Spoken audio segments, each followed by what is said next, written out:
नमस्कार दोस्तों, स्वागत है आप सभी का हमारे इस YouTube platform Rudra civil services में। आज के इस लेक्चर में हम भारतीय संविधान का अगला टॉपिक सिटीजनशिप यानी नागरिकता की चर्चा करेंगे। भारतीय संविधान के लगभग कुछ लेक्चर्स मैंने पहले ही प्रोवाइड करा दिए हैं। इसके अलावा भी हमारी ये जो सीरीज है आर.ओ. समीक्षा अधिकारी की, ये लगातार चल रही है। उम्मीद है कि आप हमारी इस सीरीज को पसंद कर रहे होंगे। आगे इस वर्ष होने वाली समीक्षा अधिकारी की परीक्षा 2023 वाली, जो कि जून में प्रस्तावित है, और इसके अलावा यूपी पीसीएस जो कि 12 अक्टूबर को प्रस्तावित है, दोनों ही परीक्षाओं के लिए हमारा यह लेक्चर। इसके अलावा अगर आप बीच में बीपीएससी या फिर अन्य कोई भी परीक्षा देते हैं तो सभी के लिए हमारे ये जीएस का जो लेक्चर है ये काफ़ी महत्वपूर्ण साबित होगा। निश्चित रूप से आप न केवल अपनी परीक्षा को क्वालिफाई करेंगे प्रीलिम्स को, बल्कि मेंस के लिए भी एक मजबूत नींव आपकी तैयार हो जाएगी। तो आइए चलते हैं। इसके पहले मैं आपको एक बात बता दूं कि आप जो हमारे सारे लेक्चर्स हैं, इसके अलावा बेहतरीन टेस्ट सीरीज हमारी चल रही है आर.ओ. की। यूपी पीसीएस की टेस्ट सीरीज आर.ओ. के बाद शुरू होगी। तो इस 12 टेस्ट सीरीज 200 क्वेश्चंस के, इसे ज्वाइन करने के लिए आप हमारे टेलीग्राम चैनल के साथ जुड़ सकते हैं, जिसका लिंक आपको डिस्क्रिप्शन बॉक्स में मिलेगा। तो उम्मीद है कि आप अभी तक के हमारे लेक्चर से लाभान्वित हुए होंगे और आपने टेलीग्राम चैनल ज्वाइन कर लिया होगा। और अब तक हमारा टेलीग्राम चैनल ज्वाइन नहीं किया है तो टेलीग्राम चैनल लिंक नीचे है, उसे ज्वाइन कर लीजिए डिस्क्रिप्शन बॉक्स में जाकर। और अपनी टेस्ट ये जो तैयारी है उसको टेस्ट के द्वारा परखिए कि कितनी बेहतरीन आप तैयारी कर चुके हैं। न केवल आपको हमारे चैनल पे ये बताया जाएगा कि कैसे पढ़ना है, बल्कि हर एक दिन के आपको टॉपिक शेड्यूल दिए जाएंगे और इतने बेहतरीन तरीके से उसे हमने निरूपित किया है कि आप उसको अगर फॉलो कर ले तो कोई टॉपिक आपका परीक्षा तक बचेगा नहीं। तो आइए शुरू करते हैं हम लोग संविधान, भारतीय संविधान का अगला टॉपिक नागरिकता। हमारे संविधान के भाग 2 में अनुच्छेद 5 से लेकर 11 तक नागरिकता का वर्णन किया गया है। भारत में ब्रिटेन की तरह एक हरी नागरिकता है, एकल नागरिकता है, जबकि अमेरिका में दोहरी नागरिकता का प्रावधान है। हमारे संविधान में अनुच्छेद 11 जो है वो नागरिकता से संबंधित किसी भी प्रकार का विधि या कानून बनाने का अधिकार संसद को प्रोवाइड करता है, संसद को देता है। इसी क्रम में संसद ने भारतीय नागरिकता अधिनियम 1955 को पारित किया, जिसमें समय समय पर संशोधन भी किए गए। इस भारतीय नागरिकता अधिनियम 1955 द्वारा 5 प्रकार से भारतीय नागरिकता प्राप्त की जा सकती है। अब तक की बातें आपको समझ में आई होंगी कि नागरिकता का वर्णन भाग 2 में है, अनुच्छेद 5 से लेकर अनुच्छेद 11 तक है। नागरिकता से संबंधित विधि यानी कानून बनाने का अधिकार संसद के पास है, अनुच्छेद 11 के अनुसार। और इसी आलोक में संसद ने भारतीय नागरिकता अधिनियम 1955 को पारित किया, जिसमें समय दर समय संशोधन भी हुए हैं। और इसके तहत भारतीय किसी भी व्यक्ति को 5 प्रकार से नागरिकता प्रदान की जा सकती है। सबसे पहला देखते हैं जन्म से यानी बाय बर्थ। हमारा देश गणतंत्र हुआ था 26 जनवरी 1950 को। हमारा संविधान पूर्ण रूप से इस दिन लागू हुआ था। तो कोई भी व्यक्ति जिसका जन्म जो है 26 जनवरी 1950 या उसके पश्चात भारत में हुआ है, वह भारत का नागरिक होगा। लेकिन इसके 2 अपवाद हैं। पहला, जो विदेशी राजनयिक हैं, जो विदेशी डिप्लोमेट हैं, राजदूत हैं, जो कि भारत में हैं, तो उनका भारत में जो जन्मे बच्चे हैं वो उन्हें जन्म से नागरिकता नहीं मिलेगी। दूसरा कंडीशन कि किसी शत्रु देश के अधीन अगर कोई भारतीय भूभाग है तो उनमें जन्मे बच्चों को भारतीय नागरिकता नहीं मिलेगी। जैसे पाक ऑक्युपाइड कश्मीर है, तो पाक ऑक्युपाइड कश्मीर में अगर कोई बच्चा जन्म लेता है तो वह भारत का नागरिक नहीं कहलाएगा। तो ये रही पहले कि जन्म से किस आधार पर नागरिकता दी जा सकती है। यह मैं आपको बता दूं कि नागरिकता संशोधन अधिनियम 1986 द्वारा एक बात जोड़ी गई, जिसके तहत जन्म से नागरिकता के लिए व्यक्ति के जन्म के समय उसके माता या पिता में से किसी एक का भारतीय नागरिक होना अनिवार्य है। किस अधिनियम के तहत? भारतीय नागरिकता अधिनियम संशोधन जो किया गया था 1986। क्लियर? तो ये हो गई जन्म से। दूसरा है कि वंश परंपरा द्वारा, यानी बाई डेसेंट। वंश परंपरा द्वारा यानी भारत के बाहर किसी भी अन्य देश में 26 जनवरी 1950 के बाद अगर कोई व्यक्ति जन्म लेता है तो वह भारत का नागरिक होगा।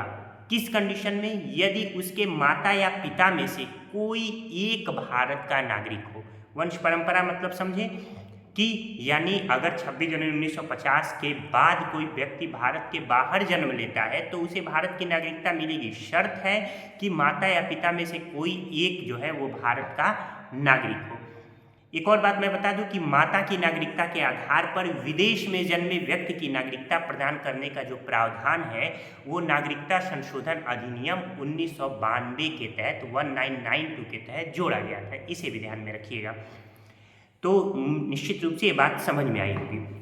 एक छोटी सी और मैं बात बता दूं कि सन 2004 में यानी 3 दिसंबर 2004 के बाद यदि भारत के बाहर जन्मा कोई व्यक्ति वंश परंपरा के आधार पर भारत का नागरिक नहीं हो सकता यदि जन्म के 1 वर्ष के भीतर उसने वहाँ के भारतीय दूतावास में रजिस्ट्रेशन न कराया हो। यानी कि ये हुआ कि 3 दिसंबर 2004 के बाद से यदि कोई भी बालक भारत के बाहर जन्म लेता है और वो वहाँ पर 1 वर्ष के भीतर अगर वहाँ के भारतीय दूतावास में रजिस्ट्रेशन नहीं कराता और दूतावास द्वारा इसे प्रमाणित नहीं किया जाता कि रजिस्ट्रेशन हो गया है तो वह बालक भारत का नागरिक नहीं माना जाएगा। यानी भारत के बाहर अगर कोई बालक जन्म लेता है 3 दिसंबर 2004 के बाद तो उसे वहाँ के भारतीय दूतावास में रजिस्ट्रेशन कराना अनिवार्य हो जाएगा। उसके माता पिता ये रजिस्ट्रेशन कराएंगे। तो इस तरीके से ये बातें रहीं। तीसरा देखते हैं पंजीकरण यानी रजिस्ट्रेशन के आधार पर। तो पंजीकरण हेतु कुछ प्रावधान है कि कैसे रजिस्ट्रेशन हेतु पंजीकरण हेतु आवेदन किया जा सकता है भारतीय नागरिकता ग्रहण करने के लिए।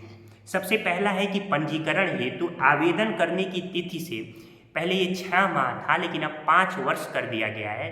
तो पंजीकरण करने हेतु जब आवेदन किया जाएगा उस तिथि से 5 वर्ष पूर्व जो है भारत में निवास वह व्यक्ति कर रहा हो तभी वो पंजीकरण कर सकता है। दूसरा जो है ऐसा व्यक्ति जिसका जन्म भारत में हुआ हो किंतु जो भारत से बाहर किसी अन्य देश में निवास कर रहा हो, ऐसा व्यक्ति पंजीकरण करा सकता है भारतीय नागरिकता के लिए। तीसरा है कि ऐसी विदेशी महिला जो किसी भारतीय से विवाह कर चुकी है या करने वाली है वो भी पंजीकरण के लिए यानी रजिस्ट्रेशन के लिए नागरिकता प्राप्त करने के लिए रजिस्ट्रेशन करा सकती है। चौथा है भारतीय नागरिकों के जो अवयस्क यानी माइनर बच्चे हैं उनके लिए भी पंजीकरण किया जा सकता है। और पांचवा है कि जो कॉमनवेल्थ देश हैं, राष्ट्रमंडल देश हैं, वहाँ के ऐसे नागरिक जो भारत में रहते हैं या भारत सरकार की नौकरी करते हैं वो भी रजिस्ट्रेशन द्वारा नागरिकता के लिए आवेदन कर सकते हैं। तो ये 5 महत्वपूर्ण पॉइंट रही रजिस्ट्रेशन यानी पंजीकरण द्वारा भारत की नागरिकता प्रदान प्राप्त करने के लिए। इसके बाद से हम देखते हैं देशीकरण द्वारा यानी बाई नेशनलिज्म।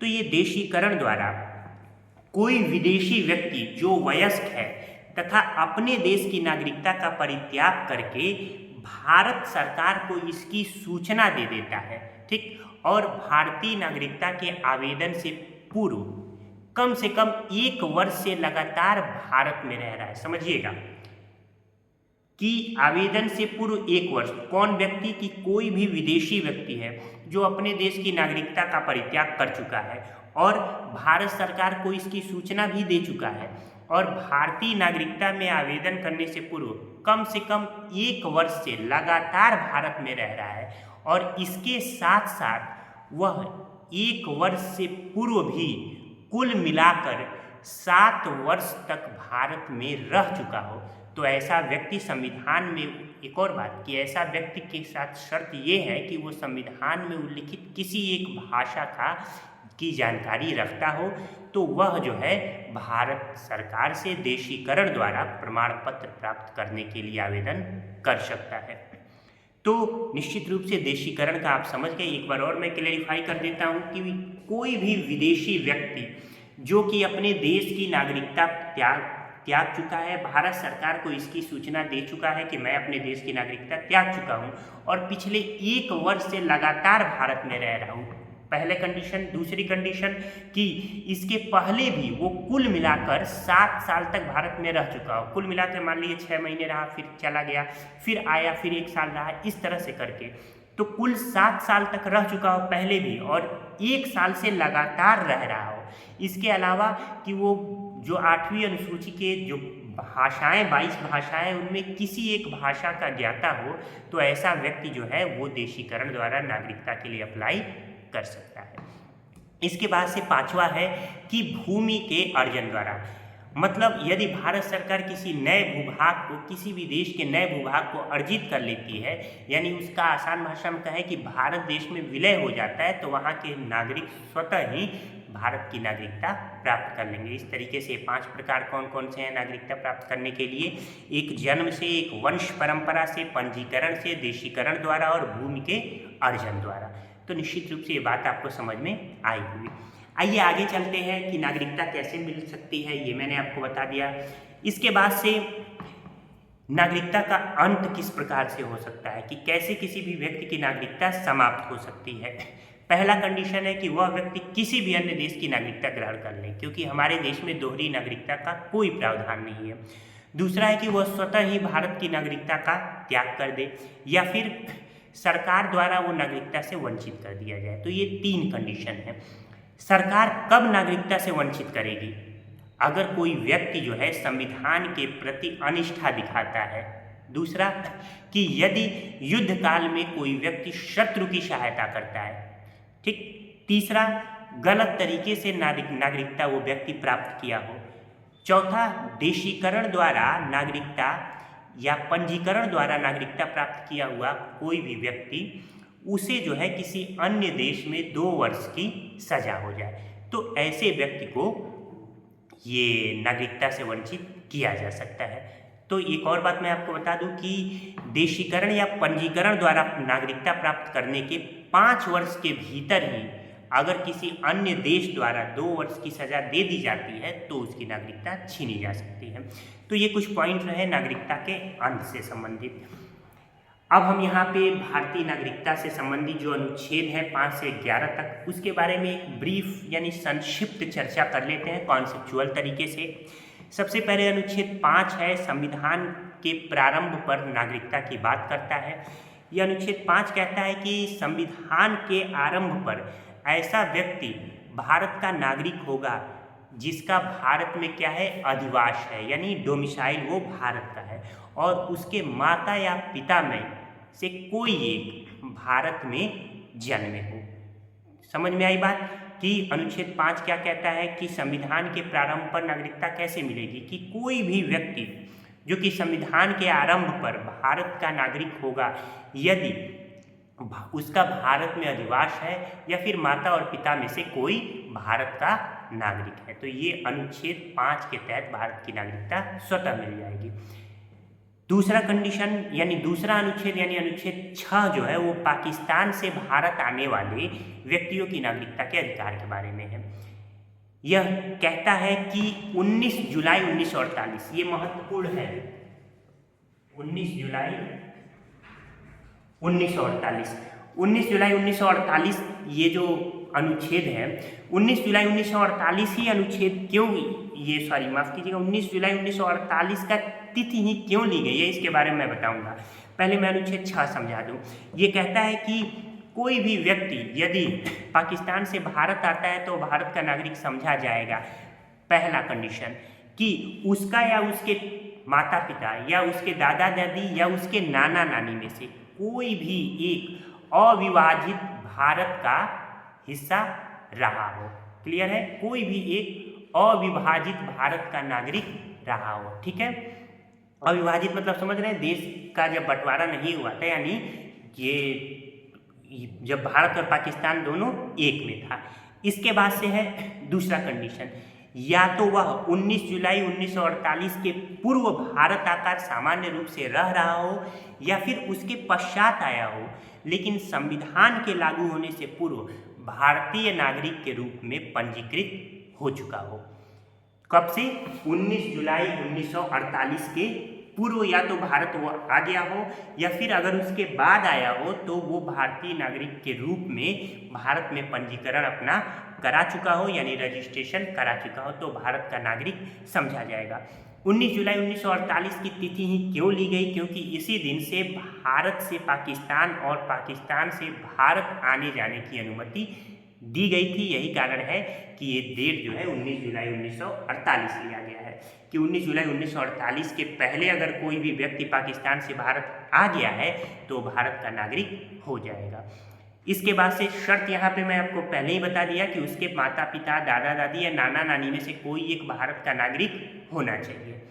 इसके बाद से अनुच्छेद 7 जो है वो भारत से पाकिस्तान चले जाने वाले लोगों के बारे में है। तो इसमें डेट है 1 मार्च 1947, यानी 1 मार्च 1947 के पश्चात ऐसे भारतीय क्षेत्र से कोई भी व्यक्ति जो इस समय पाकिस्तान के अंतर्गत है चला गया है तो उसकी नागरिकता समाप्त हो जाएगी। यानी कहने का मतलब ये है कि यदि कोई व्यक्ति 1 मार्च 1947 के पश्चात ऐसे भारतीय क्षेत्र में जो इस समय पाकिस्तान के अंतर्गत है चला गया है तो उसकी भारतीय नागरिकता स्वतः समाप्त हो जाएगी। यानी कोई व्यक्ति है वो 1 मार्च 1947 को ऐसे क्षेत्र में चला गया जो अब पाकिस्तान का हिस्सा है, तो जाहिर सी बात है कि अब उसकी भारतीय नागरिकता नहीं रहेगी। लेकिन किस कंडीशन में उसे फिर से भारत में नागरिकता मिल सकती है? कि वो ऐसी किसी अनुज्ञा द्वारा पुनः भारत लौट आया हो जिसके तहत जो है उसको ये अधिकार दिया गया हो कि वो भारत में एक कानूनी रूप से रह सकता हो, तो यह माना जाएगा कि वह जो है 19 जुलाई 1950 के बाद प्रव्रजन किया है। प्रव्रजन यानी पाकिस्तान से भारत आया है। क्लियर है? आप लोग समझ गए कि दोनों ही समझ गए कि अगर कोई व्यक्ति 19 जुलाई 1948 के पश्चात एक तो पाकिस्तान चला गया हो और एक भारत आया हो, तो 19 जुलाई 1948 के पूर्व यदि वो पाकिस्तान से भारत में आकर रह रहा हो तो वह जो है भारत का नागरिक मान लिया जाएगा। शर्त है कि उसके माता पिता, दादा दादी या नाना नानी में से कोई एक भारत के नागरिक हो। यह अनुच्छेद 6 कहता है। और अनुच्छेद 7 ये कहता है कि यदि 1 मार्च 1947 के बाद कोई भी व्यक्ति भारत से है तो भारत में, लेकिन वो भारत का क्षेत्र पाकिस्तान में चला गया है तो उसकी नागरिकता समाप्त हो जाएगी। लेकिन यदि वो एक पुनः जो है भारत में लौट आए, ठीक है, पुनः भारत में लौट आया हो, 19 जुलाई 1948 के पहले लौट आया हो और भारत में बाकायदे कानूनी रूप से उसे मान्यता मिल गई हो कि हाँ ये भारत में लौट आया है, तो इस तरीके से माना जाएगा कि वह 19 जुलाई 1948 के पहले भारत में आ गया है, इसलिए उसको नागरिकता प्रदान की जाएगी। तो ये है अनुच्छेद 7। अनुच्छेद 8 की बात करें तो भारत के बाहर रहने वाले भारतीय उद्भव के कुछ नागरिकों के बारे में है। इसमें यह है कि यदि कोई व्यक्ति या उसके माता पिता, दादा दादी या नाना नानी में से कोई भी भारत में जन्मा हो लेकिन वह भारत के बाहर किसी अन्य देश में रह रहा हो तो उसे भारत का नागरिक समझा जाएगा यदि उसने संविधान के प्रारंभ के पूर्व या पश्चात उस देश के भारतीय राजनयिक को नागरिकता हेतु आवेदन किया हो तथा राजनयिक ने उसके उस आवेदन को स्वीकार कर लिया हो। समझ में आई बात अनुच्छेद 8 के बारे में? अनुच्छेद 8 ये है कि भारत के बाहर रहने वाले किसी भी भारतीय उद्भव के व्यक्ति की नागरिकता के बारे में है। यानी यदि कोई व्यक्ति स्वयं या उसके माता पिता, दादा दादी या नाना नानी में से कोई भी भारत में जन्मा हो लेकिन वह व्यक्ति जो है वो भारत के बाहर रह रहा हो, तो यदि उसने संविधान के प्रारंभ के पूर्व या पश्चात, यानी संविधान जब लागू हुआ उसके पहले या बाद में, यदि जिस देश में वो रह रहा है उस देश के भारतीय दूतावास में जाकर नागरिकता के लिए आवेदन दे दिया हो और वहाँ के दूतावास ने उसके लिए आवेदन को स्वीकार कर लिया हो तो अनुच्छेद 8 के तहत उसको भारत का नागरिक समझा जाएगा। इसके बाद अनुच्छेद 9 है कि जब कोई व्यक्ति स्वेच्छा से किसी विदेशी राज्य का नागरिक हो जाता है तो उसे भारत की नागरिकता छीन ली जाएगी, यानी समाप्त हो जाएगी उसकी भारत की नागरिकता। अनुच्छेद 10 है कि किसी भी व्यक्ति की नागरिकता विधि यानी कानून के उपबंधों के अधीन केवल और केवल संसदीय विधि द्वारा यानी संसद द्वारा बनाए गए कानून द्वारा ही छीनी जाएगी, यानी कोई भी व्यक्ति संसदीय कानून के तहत ही नागरिकता से वंचित किया जा सकता है, अन्यथा नहीं। और अनुच्छेद 11 मैंने पहले ही बताया कि संसद को नागरिकता से संबंधित कानून बनाने का अधिकार देता है। तो ये रही नागरिकता से संबंधित सभी अनुच्छेद। देखिए, भारत में अगर हम बात करें तो दोहरी नागरिकता संबंधित 2003 में एक कानून पारित हुआ है, लेकिन ये दोहरी नागरिकता ऐसे नहीं है जैसे अमेरिका में है, राज्य की भी होगी और देश की, ऐसे नहीं है। देखिए, यहाँ overseas citizenship of India OCI की बात होगी। देखिए, जो OCI यानी ओवरसीज सिटीजनशिप ऑफ इंडिया है, इसका प्रावधान किया गया था उस समय तत्कालिक प्रधानमंत्री श्री अटल बिहारी वाजपेयी जी ने इसका प्रावधान किया था। दरअसल ये उन लोगों के लिए था जो कि भारतीय मूल के हैं लेकिन भारत के बाहर रह रहे हो, तो ऐसी व्यवस्था की गई। अगर उनसे, चूँकि उनसे भारतीय अर्थव्यवस्था पर काफ़ी असर पड़ता था, लाभान्वित थी भारतीय अर्थव्यवस्था, तो ऐसे लोगों के लिए बिना पासपोर्ट जो है भारत में आने जाने की स्वतंत्रता दी गई। पर ध्यान रखिए कि न तो उन्हें कोई संवैधानिक अधिकार प्रदान करने की बात कही गई और न ही अनुच्छेद 16 द्वारा प्रदान अवसर की समानता का अधिकार ही उनको प्रदान किया गया। तो इसके बारे में जो दोहरी नागरिकता के बारे में है, ये मैं थोड़ा सा आपको बता दूं कि डॉक्टर LM सिंघवी समिति,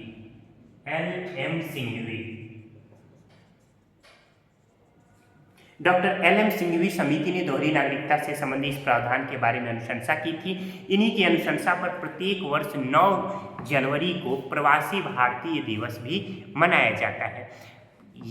प्रवासी भारतीय दिवस 9 जनवरी डेट इसीलिए चुना गया क्योंकि इसी दिन जो है महात्मा गांधी दक्षिण अफ्रीका से वापस लौटे थे। तो ये बातें भी आपको मैंने बता दी। जो दोहरी नागरिकता का प्रावधान है, यानी विदेशों में बसे भारतीय मूल के जो लोग हैं उनको 3 प्रकार से नागरिकता देने का प्रावधान है। तो ये 3 प्रकार, यानी यूँ कहिए कि 3 श्रेणियों में उनको बांटा गया है, क्योंकि ये विदेशी कौन, भारतीय मूल के लोग, यानी विदेश में रहने वाले भारतीय मूल के लोग। पहले प्रकार उनको NRI, ठीक, NRI यानी नॉन रेजिडेंस इंडियंस। चूँकि सबका PDF भी आपको प्रोवाइड किया जाएगा टेलीग्राम चैनल पे, इसलिए जो है मैं बहुत ज़्यादा डिटेल नहीं लिख पा रहा हूँ, मैं आपको समझाने पर जोर दे रहा हूँ। तो पहला है नॉन रेजिडेंट इंडियंस यानी अनिवासी भारतीय। दूसरा है person of Indian origin, PIO, person of Indian origin, PIO यानी भारतीय मूल के व्यक्ति। और तीसरा है भारत के सीमापारी नागरिक यानी OCI, overseas citizens of India, OCI, overseas citizens of India. ये 3 प्रकार से श्रेणियां बांटी गई है विदेशों में बसे भारतीय मूल के लोगों के लिए। अगर हम NRI की बात करें कि NRI अक्सर आप फिल्मों में भी सुनते होंगे, किसको NRI कहा जाता है, तो NRI मैं आपको बता दूं कि ऐसे भारतीय नागरिक को NRI कहा जाएगा जो कि नौकरी या व्यवसाय के उद्देश्य से एक वर्ष में 182 दिन या उससे अधिक समय, कितना दिन, 182, एक वर्ष में 182 दिन या उससे अधिक समय तक वह विदेश में रहते हो, ठीक है, और भारतीय पासपोर्ट धारण करते हो। यानी ऐसा व्यक्ति जिसके पास भारतीय पासपोर्ट हो लेकिन अपने बिजनेस के सिलसिले में वह व्यक्ति 182 या उससे अधिक दिन तक विदेश में रह रहा हो, ऐसा व्यक्ति जो है वो NRI कहा जाएगा, यानी अनिवासी भारतीय, नॉन रेजिडेंट इंडियन कहा जाएगा। इसके अलावा यदि संयुक्त राष्ट्र संघ या फिर अन्य किसी नियुक्ति पर भारत सरकार द्वारा भेजा गया कोई भी व्यक्ति, वो भी NRI कहा जाएगा। यानी मान लीजिए कि कोई भारतीय राजनयिक है, वो भारत से बाहर किसी देश में और वहीं रह रहा है, क्योंकि वो भी शर्त पूरा कर रहा है, 182 दिन तक भारतीय पासपोर्ट है उसके पास, लेकिन 182 दिन से अधिक समय तक वो उस देश में रह रहा है, इसलिए उसको भी भारत में NRI का दर्जा प्रदान किया जाएगा। कोई भी एनआरआई जो है, चूँकि उसके पास भारतीय पासपोर्ट है यानी मूल रूप से तो भारत का ही नागरिक है, तो ऐसे व्यक्तियों को भारत में मतदान करने का भी अधिकार दिया गया है। 2011 के बाद से, लंबे समय से मांग चल रही थी, लेकिन 2011 से ये मतदान का अधिकार दिया गया है। इसके लिए फॉर्म 6A होता है, जो कि ऑनलाइन आवेदन के द्वारा ये नागरिकता प्रदान कर दी जाती है। नागरिकता कहने का मतलब है कि ये उसको मतदान का अधिकार ऑनलाइन ही प्रदान कर दिया जाता है। तो इस तरीके से एनआरआई मैंने आपको बताया। पीआईओ यानी पर्सन ऑफ इंडियन ओरिजिन, नाम ही है इंडियन ओरिजिन, यानी जो लोग स्वयं या उनके पूर्वज कभी भारतीय नागरिक थे लेकिन वर्तमान में ये लोग दूसरे देश के नागरिक बन गए हैं, ऐसे नागरिकों को पीआईओ यानी पर्सन ऑफ इंडियन ओरिजिन कहा जाता है। क्लियर? इसमें कोई दिक्कत? यहाँ मैं आपको बता दूं कि यदि वो जो व्यक्ति है उसका कोई वैवाहिक संबंधी है, ठीक है, तो वो भी भारतीय मूल का व्यक्ति माना जाएगा। क्लियर? यानी मान लीजिए कोई ऐसा व्यक्ति है, उसका किसी स्त्री के साथ विवाह होता है, तो वो भी भारतीय मूल में शामिल है। इसके बाद से मैं आपको ये बात बता दूं कि पाकिस्तान, श्रीलंका, नेपाल, भूटान, पाकिस्तान, चीन और बांग्लादेश, ये जो देश है, यदि इनके नागरिक कभी कोई भी रहा है तो वो भारतीय मूल का नागरिक नहीं माना जाएगा। क्लियर? चलिए आइए आगे चलते हैं, हम लोग देख लेते हैं OCI। तो इसके लिए नागरिकता संशोधन अधिनियम 2005 पारित किया गया था। नागरिकता संशोधन अधिनियम 2005 के द्वारा सभी देशों में रह रहे भारतीय मूल के व्यक्तियों को OCI कहा गया है, सभी देशों में, ठीक है। इसके तहत जो है उन देशों, यह कानून उन देशों पर लागू होगा जहां पर ये दोहरी नागरिकता का प्रावधान है। मान लीजिए कि किसी देश में इस तरह का प्रावधान ही नहीं है, तो फिर उस देश में ये लागू ही नहीं हो सकता।